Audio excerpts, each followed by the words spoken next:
Before we begin, here's how to earn continuing professional education credit for attending this session. Gain valuable insights by attending the podcast, then complete the assessment test to download your certificate. To do this, follow these simple steps. Click on the link in your description to access the session. Create a free account and attend the podcast. After the podcast, take the assessment test and download your certificate. It's easy, and it's free. We highly recommend checking out our subscription.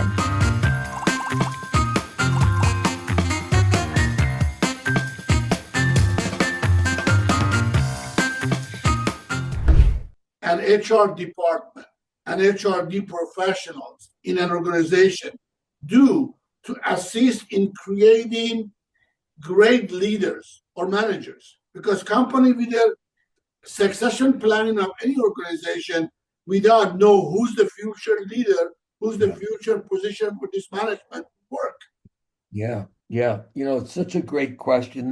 There was a book that I recommended some of my clients to read. It was called the Leadership Pipeline, and I forget who wrote it, but it was about if you start at the entry level job up to the CEO in a large corporation, maybe there's 20 levels in between, maybe less, maybe more.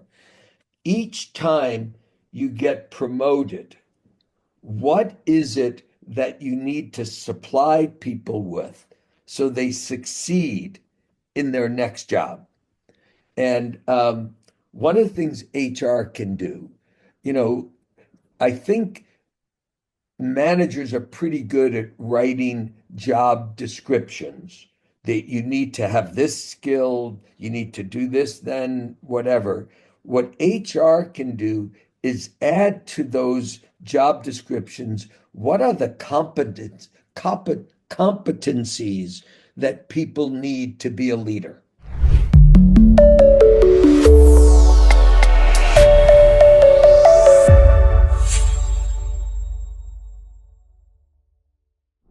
Hello, everyone. Welcome to HR Next, Unpacking Trends and Talent Innovations. I am Benham, one of the hosts of HR Next podcast series. Today's episode topic is what is possibility of HR? Basically, what is possibility of HR department in any organizations?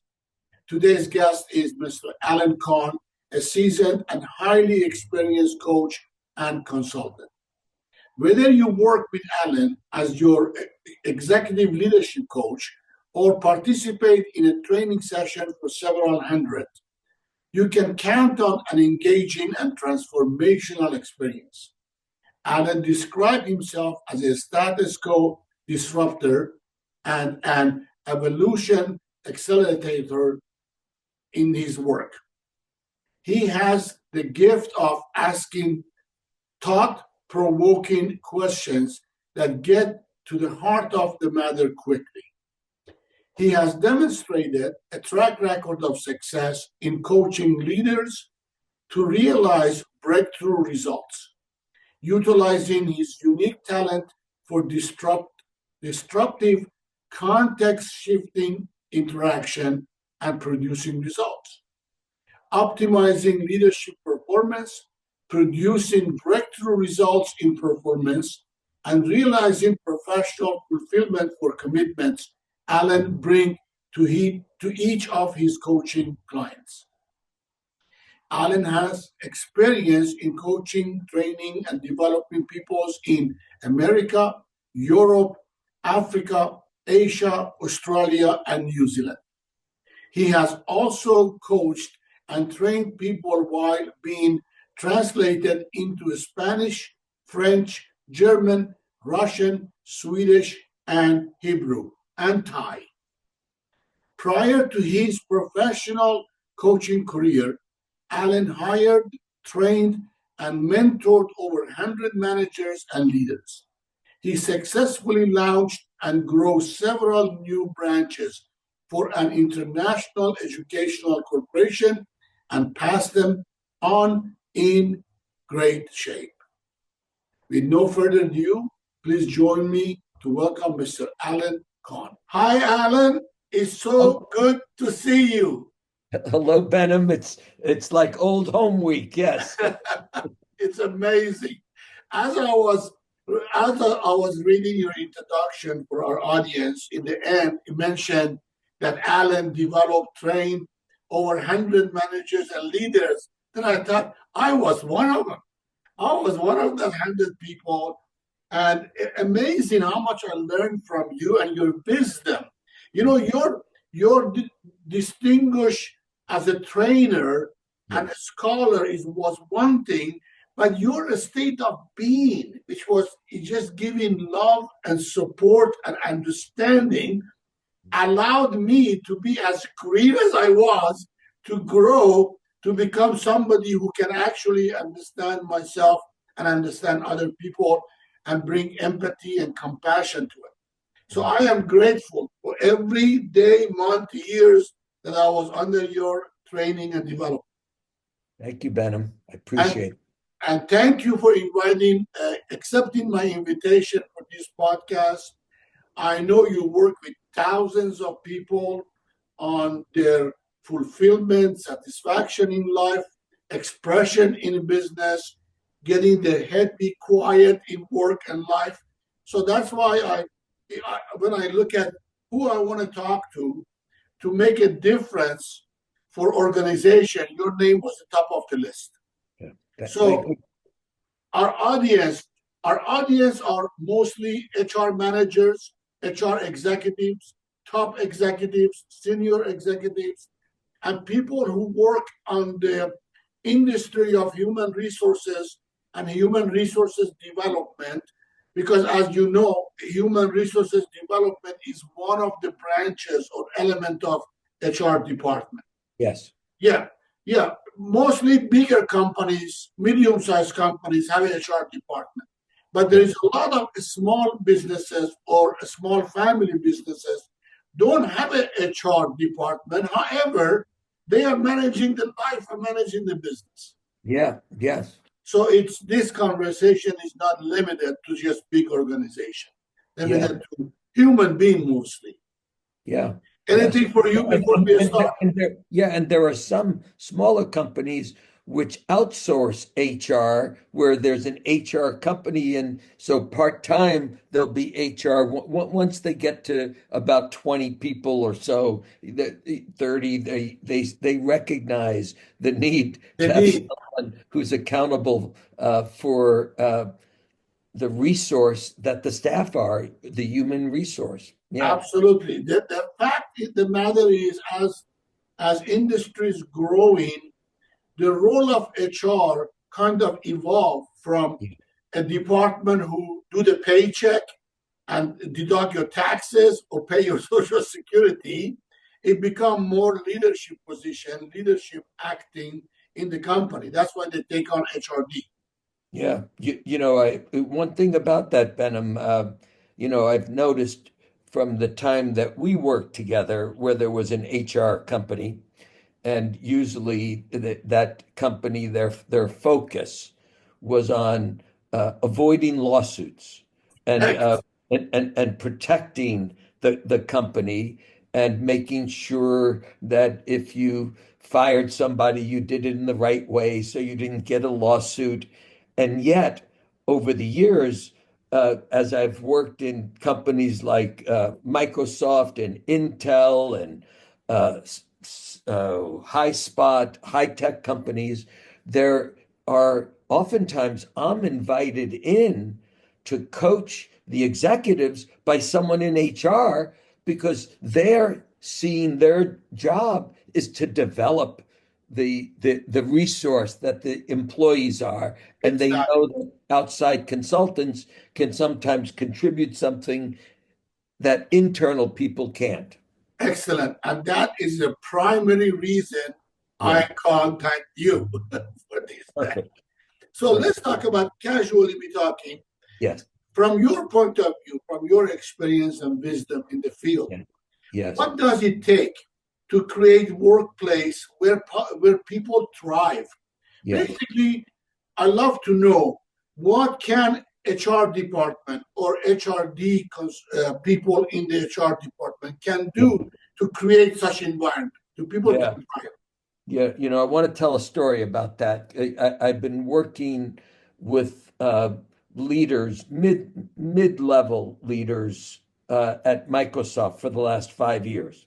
Excellent. And the CEO, Satya Nadella, came on, I don't know, 20 years ago, 15 years ago, when his predecessor, Steve Ballmer, had driven the stock price down to $24 a share. And Steve was known as a madman, very enthusiastic, but not people focused. And Satya said, "We are going to transform the culture." And he said, I'm going to watch three metrics for everybody who has direct reports. And you're going to be evaluated on these three metrics. One, does your do your direct reports experience that you care about them? Caring. Second, when you're giving them instructions, orders, directives, are you coaching them or instructing them? So, what does coaching mean? Are you seeing them as capable, whole, great players, and you're allowing them to develop themselves, or are you treating them like they work for you and they're order takers? So, are you coaching? Are you caring? And third, do you embody the three Microsoft values? And those are the three things we're going to evaluate managers on. And it took years. That's a big company, as everybody knows. But their stock price went up to over 300, Wow. and they're still, those three pillars are still there. They realized they needed to add a fourth pillar in the last 2 years with AI. They needed to go back in and make sure everybody's being productive, but not productive at the expense of caring, coaching, and embodying the values. And I think it's impossible for HR to do that unless they have the authority and the blessing of the CEO. Exactly. And one of the things, Otherwise, they're pushing upstream. exactly, as you know, existing relationships sometimes create barriers Yes, to contribution being received.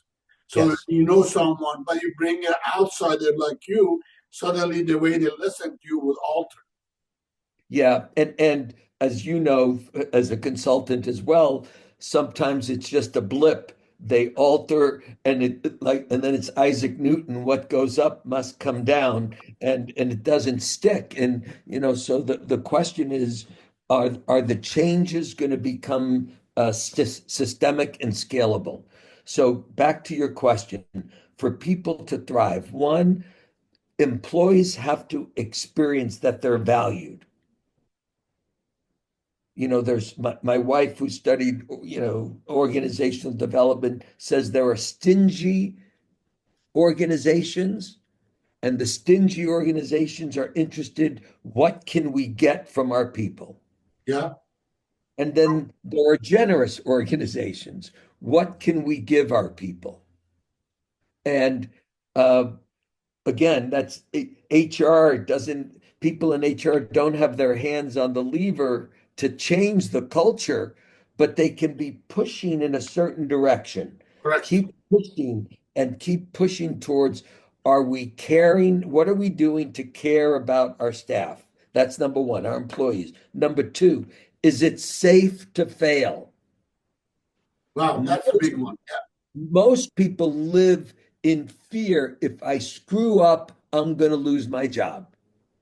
However, So you true. and I know, we're old enough to know, some of our best and worst failures were the biggest learning opportunities. Absolutely. Do you want to earn CPE credit?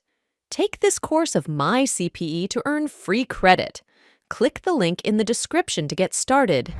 And if we lose our job because we failed, then it's the next person who's going to get the benefit of the lessons we learned rather than the current company. So is it safe to fail? How does the organization treat failures to perform? Do they treat them as learning opportunities or reasons to fire? So that's second, safe to fail. I experience that I'm cared for. And number three, I'm and valued. People listen.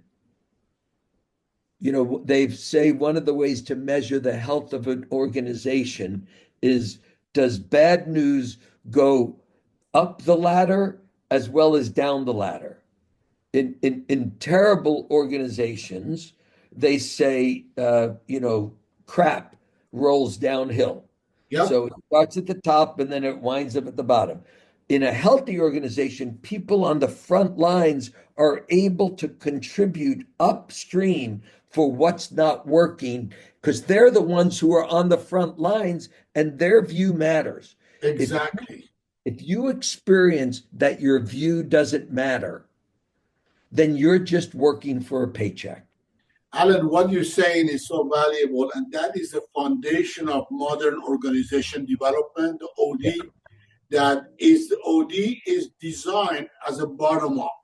And as soon as you want to go talk to top seniors to get their buy-in, their interest is how we can do from top to bottom. And that is a big hurdle for an OD consultant to get the buy-in from the owners, managers, top stockholders, that it doesn't work that way. exactly. And if you don't get it, there's nothing to do. You know, I had one short story. I met this man 10 years ago at a summit in Boulder. Uh, uh, Tony Shea, the man who started Zappos. And he took it from an idea to a multi-billion-dollar company. At a certain point, he started resenting being the CEO. Hmm. He wasn't comfortable in that role anymore. And he had enough money. He didn't need to, he could have sold the company, could have walked away. He said, before I give up, I want to shift the narrative. By the way, that's something you and I can do at any moment is we can't always shift the circumstances, but we can shift the narrative. Correct. And he said, I'm no longer the CEO. I'm running a greenhouse. They were in Las Vegas. So I'm running and every one of my direct reports is a different plant in my greenhouse. Wow. So my job is to find out what those five people, the CFO, the CTO, find out what those five people need so that they will thrive. Because different plants need different water, different fertilizer. So if you only have one style of management and you can't alter how you are with each one of your direct reports, you will not have a team that thrives. You'll have a few that thrive because they like your style, but you'll have folks who won't thrive because they're just tolerating you. Absolutely. And as you know, the old say that people don't leave jobs, people leave managers. 100%. Yeah, that, 100%. that I is know people who are working in senior positions for less money than they could make somewhere else only because of the way they're being interacted with. that is the sense of being valued and being listened to. It's big. And Yeah. it's getting bigger and bigger. We see a gap in the relationship between Gen Z and this concept. They Yes. have they have much less tolerance from the people like in our age that the old say was put your head down, go to work, get your pay, and go take care of your family. Gen Z don't care. Like, hey, if you talk to me this way, I better go work somewhere else. And then the market said, oh, there is lack of labor. My Yeah. dissertation was about lack of skills gap in corporations in Northeast PA. Amazing.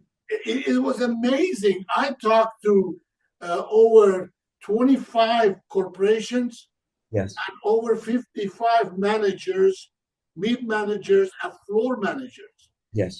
What I saw was a huge gap between the way they view workforce and they view scales. Yeah. It was amazing. Yeah. Very good. Yeah, so anyway, I think that touches on how to have workplaces where people thrive, what you have to have your eye on. What are you Excellent. paying attention to? What are the metrics? You get what you measure. So if you're going to have workplaces where people thrive, you have to have metrics. And I know Gallup does employee satisfaction Oh, surveys, yes. but you have to listen, you have to read those and change what you're doing when you get low scores rather than just get upset with the people who are getting low scores. It's amazing. Is it actually, as a matter of fact, me and three other experts, we are on the contract. We're writing a book on evolving, revolutionizing performance management. Beautiful. How do you manage performance? How do you manage productivity? The good old interview is almost 50 years old. It doesn't Yes. work. So we are doing Yes. a lot of research on that book. Alan, next question I have for you. Sure.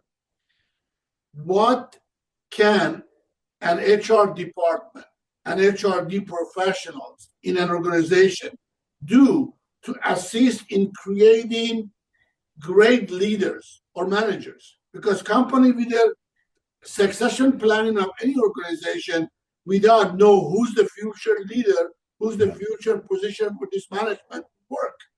Yeah, yeah. It's such a great question.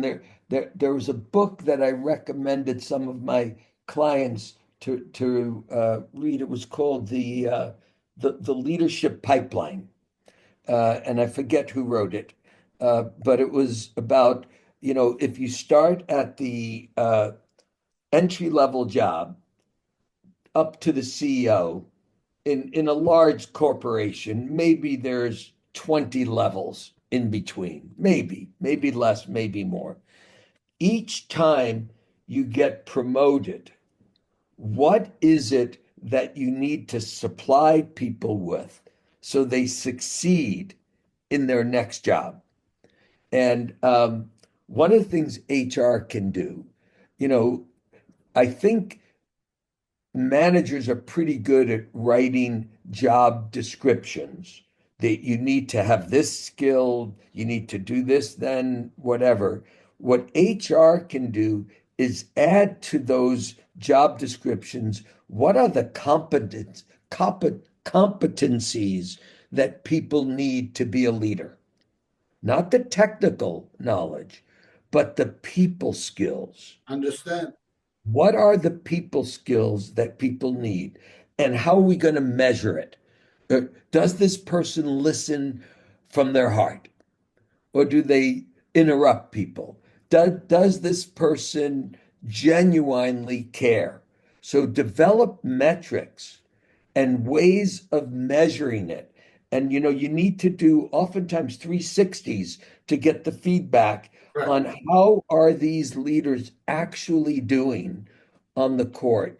Because people can be very, very nice when you call them into your office and you ask them how they feel and what they think. But if you don't have a way of seeing them in action where the rubber meets the road, they might be all blow and no show, so to Yep. speak. Yes.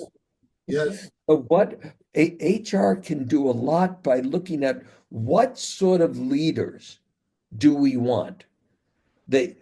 Another thing HR can do, they can have an educational program that everybody needs to participate in to develop more skills as a leader, not more technical skills, because HR won't know the technical skills, but the people in HR know the human skills that are needed. Correct. And you have to a phrase. I like simple phrases, Benham. I didn't get my PhD. I just have a BS. But I like one of the simple phrases is you have to name it to claim it. So you have to name the skill set or the Right. ways of being, and then have them front and center in the organization, these are the qualities that leaders in this organization are an embodiment of. Full stop. So I think HR can come up with when they help revise how performance is evaluated, because they oftentimes have a say, when they revise how one-on-ones happen, where there are performance gaps. Uh, HR can play a big role in reshaping the culture so it's people and leadership focused rather than, which leads to performance. You and Right. I, you take care of the people and they will perform for you. Exactly, exactly. You remember when I was managing San Diego Center and then went to Philadelphia Center, I Yes, really built on that context. yes, Relationship with people, and they would do anything, and they were working so freely, and the result was showing. exactly, Alan, I exactly. want to mention something because you touched a point about soft skills, people skills. That's why you see the increasing interest on emotional intelligence in Right. training and developing managers and leaders in organization. Yes, These days, organization not care about IQ as much as they care about EQ, emotional. yeah, yes, And it is amazing that everything that you say, it fit inside these columns or clusters of emotional intelligence that yes. recently have took a lot of attention, and a lot of corporates start showing interest on development on self-awareness, social awareness, self-regulation, and managing relationships. A simple thing, Benham, that I've done that I've then coached leaders and managers to do without me uh, um, is I go into a group and I give them an exercise. And I've done this with as many as 25 people in the room, and they broke up into groups of 6 to 8 people. And it's called Life in Thirds. I got it from the Henley Leadership Group, but then I discovered that the Stanford Medical School was using this as well.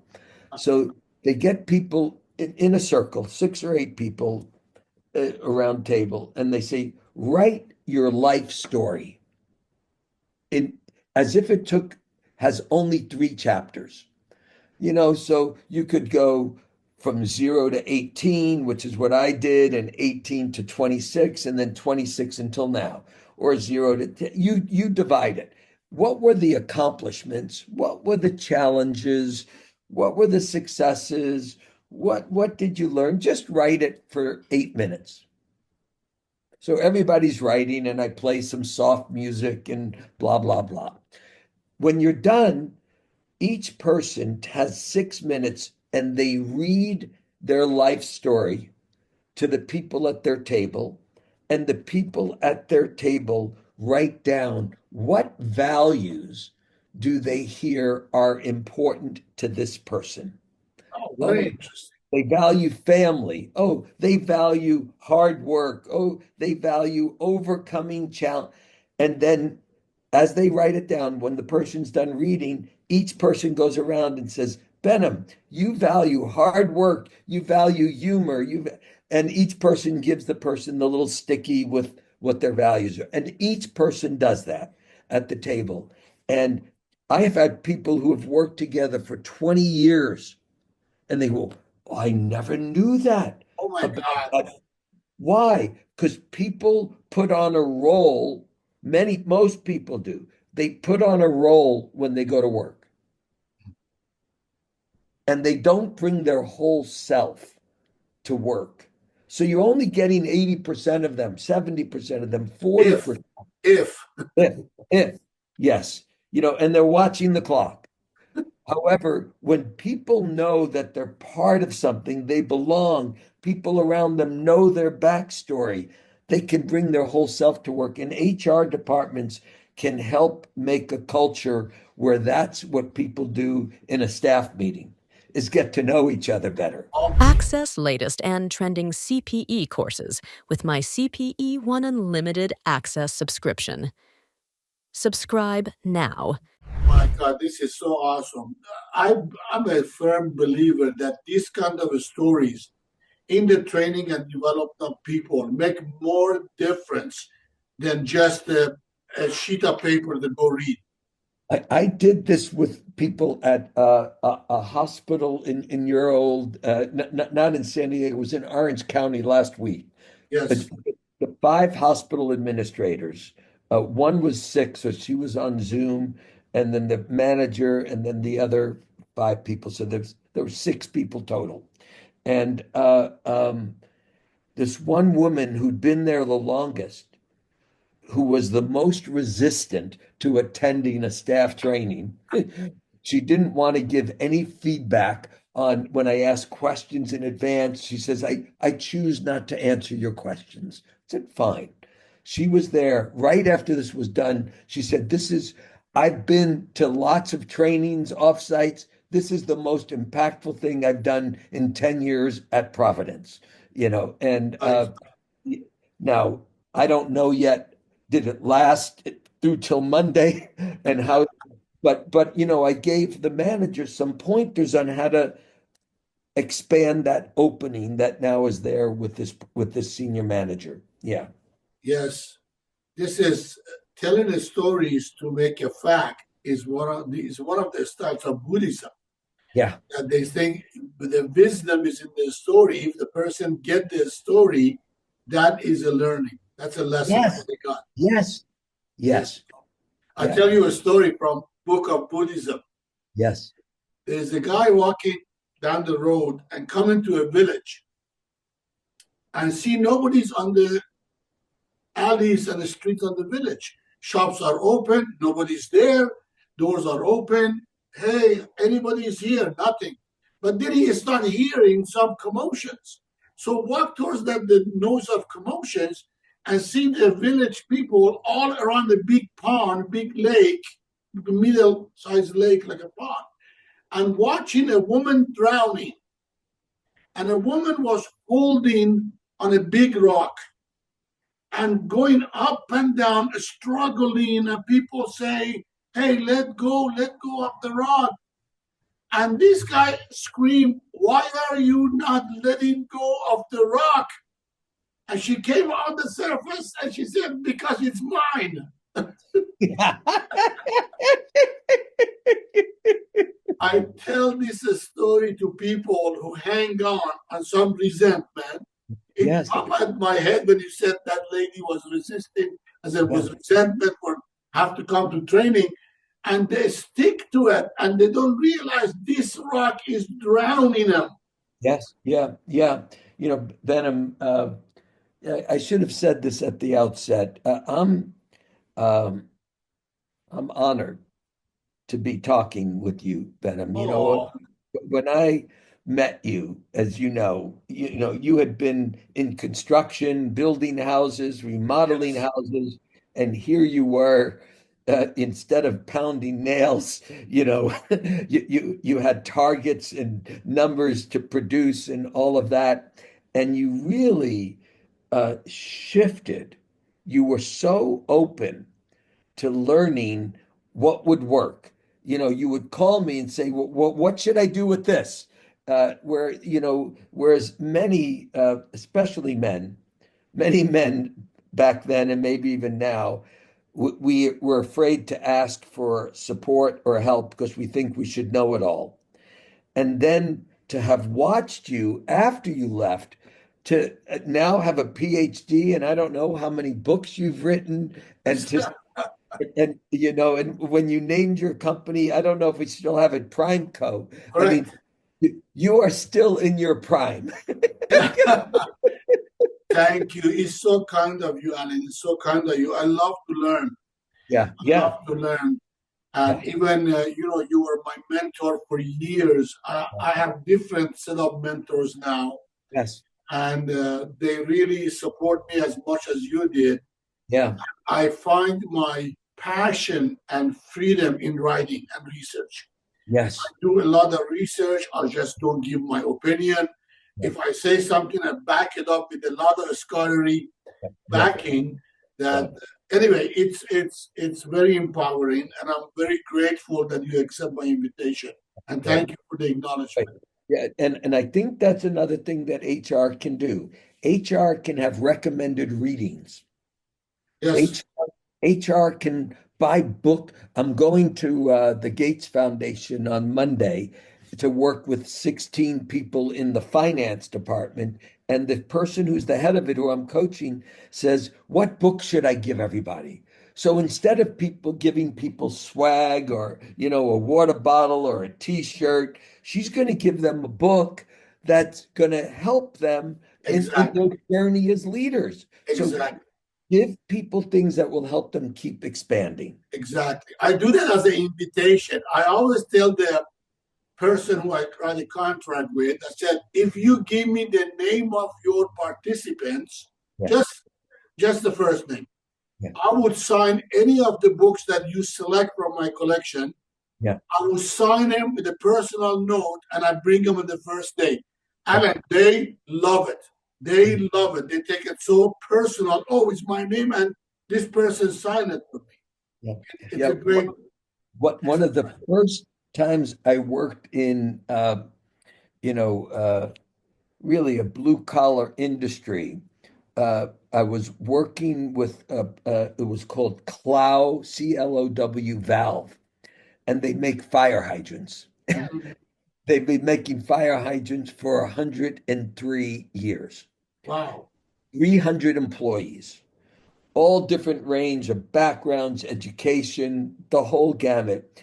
And we spent 9 days and 3 days with each. We broke them into groups of 100. So 3 days with 100 people, Yes. 3 days with them. And then we got them all together on the ninth day for a celebration. And we gave them all a book. And it was called What Got You Here Won't Get You There. Yes, I'm familiar with it. And Yes. it's such a simple book, but if every HR department made that available so people realize, people think, oh, what got me here, now I got to hold on to it, like the woman with the rock. You Yes, got to let go of what you've accomplished, what you've become, for what you could be. And absolutely. and people are afraid to let go because it's security. Yeah. Absolutely. Thank you. The last question, which I find very interesting and it's like a Yeah. bedrock. Yep. What does it take to one live true to their purpose? Yeah. What is your recommendation, Yeah. suggestion for everybody who listen and watch this podcast? Yeah. What does it take to they can live into their purpose? Yeah. Well, Benham, you and I had the benefit of working for a mission-driven company. Correct. And everybody who worked there had to agree that what their life was about was fulfilling the mission. Correct. Full stop.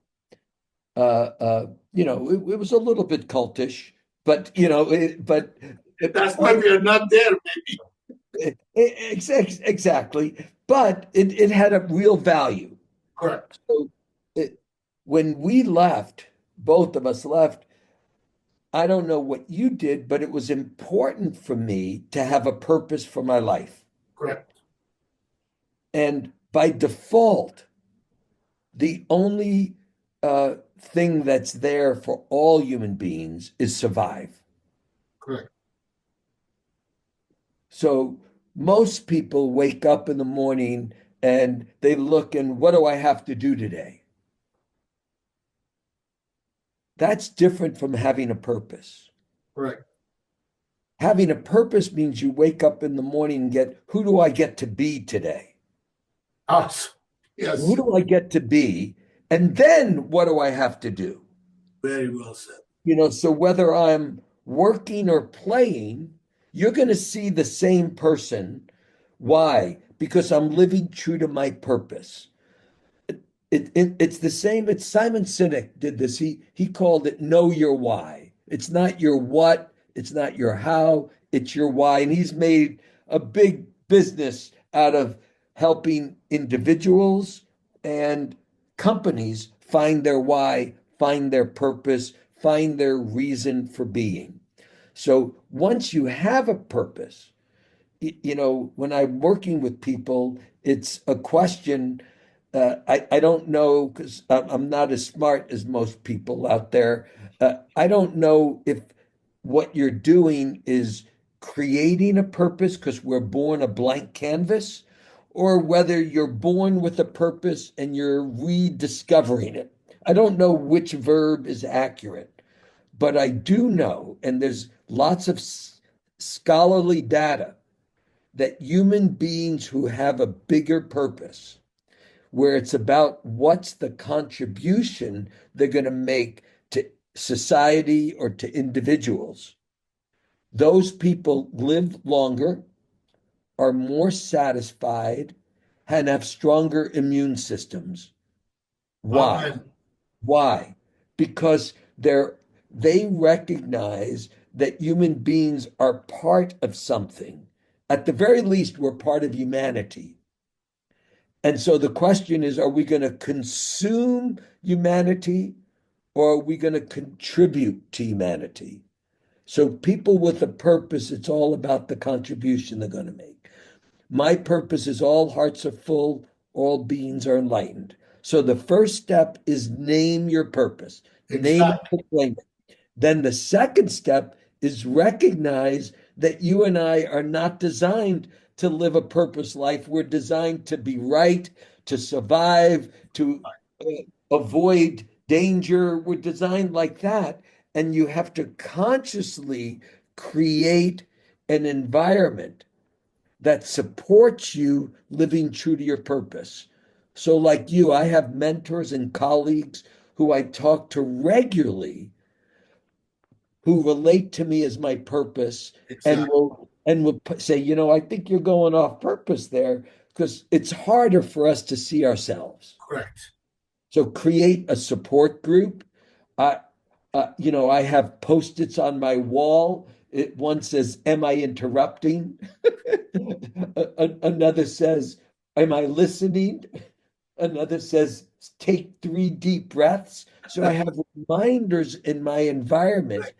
to connect me to being present and having and staying true to my purpose. Excellent. Alan, this is what you call purpose. I call have a life vision, right? Yes, Having a yes, vision. And that is the core of my work. yeah, I bring to individuals, teams, or groups. What is the vision for this team, or what is the vision for your life? My own purpose, as you say, or life vision is life fulfilled, passion, mm, joy, and laughter expressed, inspired by people's success, having fun, and creating abundance.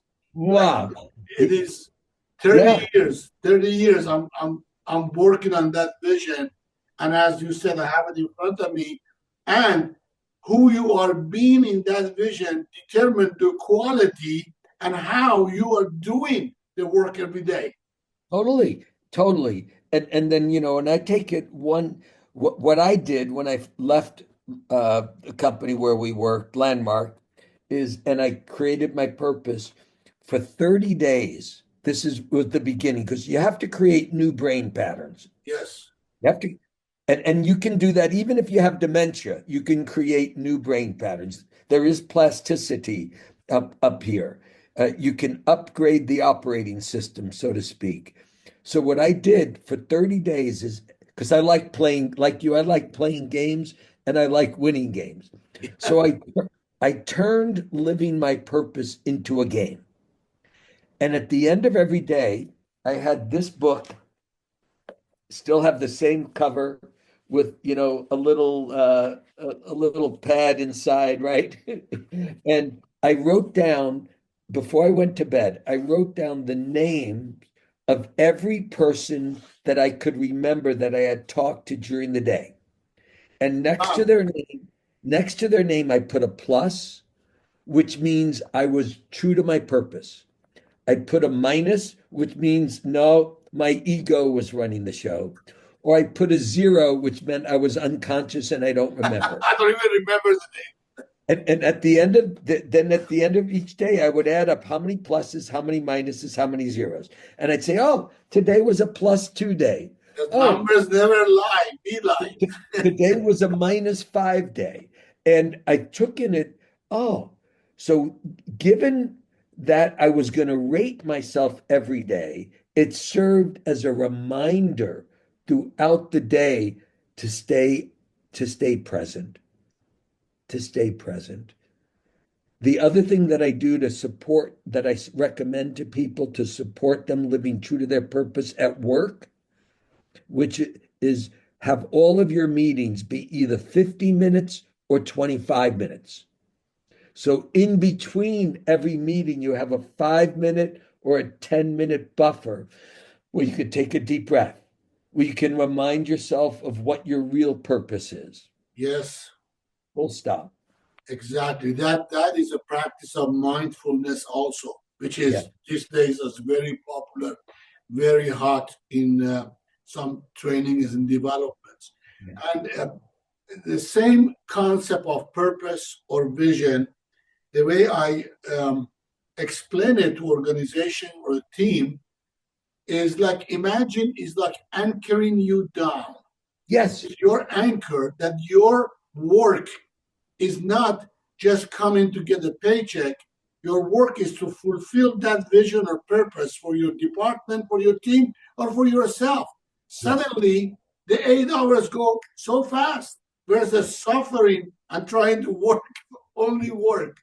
One of the things I do is, there's ancient wisdom there, Benham. They say there's nothing new under the sun. I'm not sure if that's true, but I do know there's ancient wisdom. And I have a conversation once every 3 or 4 weeks with a man, you may remember his name, you may have met him, Alan Roth. Yes, And and yes. he studied philosophy for 50 years. Wow. And so we have a philosophical conversation once every 3 or 4 weeks. And we were talking about Aristotle. And Aristotle said there are three types of actions. One is called uh, uh, uh, uh, praxis, another is called poesis, and another is called theoria. And one of them is actions just taken to produce results. It's like, why did I lift the cup? To get the espresso in my mouth. So it's action to produce results. Another type of action is action that's taken for the mere reason of taking that action to the highest level possible. You can look at it like running. Some people are running to lose weight. Some people are running to increase their time. Some people are running sometimes just to run. Yeah, like Forrest Gump. Just I want to run. Exactly. So when you're going to work, are you working to produce a widget, or are you working to bring that type of work to the highest level possible? And then the third type of action is theoria, which is action that's taken for discovering something new. So in a workplace, HR departments, is everybody there? What type of actions are they taking most of the time? To discover something new, to produce a result, or to take this activity to the highest level possible? Which And one of them is more fulfilling than other? oh, totally, Yes, totally. yes. Why Yeah, you are doing this? yeah, There's something I always tell to people who are not producing result or not performing in higher level is you got to look at your paycheck the company give to you is not for your hours. It's for the values you bring into that hours. right. Now, are you bringing value or you just I, time filling your time? You and I were cut from the same end of the cloth, Benham. I tell people, you're not paid to show up for work. You're not paid to work hard. You're not paid to struggle. You're paid to perform. And if you don't know the metrics that you're being paid to perform it for, you have your eye on the wrong thing because you're not paid to struggle or work hard. No one is. Excellent. Alan, we are almost to the end of our time. Yes. Do me a favor. Yeah. What is your advice to an HR manager or HR professional Yeah. in terms of in the context of what we talked in last 40, 45 minutes? What would be your advice to them? Yeah. I love what you talked about, which is the word vision. My advice is to take a few hours or days, but not too much longer, and get clear. What's your vision for the workforce in the company where you are in working in HR? What is your vision? If you could control the culture and the way that organization is run and the way people are treated, what would it look like? Write it out. What values would be being honored? What would we have our attention on? What things that we're currently doing would we stop doing? And what new things would we do? So write your own manifesto. Give yourself room to pour your heart and mind and soul into it. Create it. Read it a few times, share it with some people, and then see what it is you think you would need from the corporate suite in order to fulfill that in your company. Excellent. Very great advice. I don't get enough of you, Alan. I don't get enough of you. This is a very intimate relationship that I adore. And I know we don't talk every month, every quarter, but our hearts are very much connected. Totally.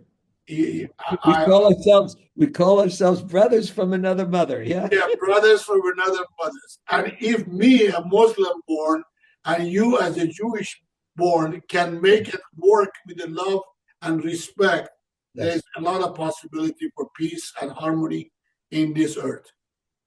I am so grateful for your time. Thank you for your wisdom. Thank you for what you provide for the audience. And I hope to see you soon. Love it. Thank you very much, Benham. It's been a delight. Thank you. Access latest and trending CPE courses with my CPE One Unlimited Access subscription. Subscribe now.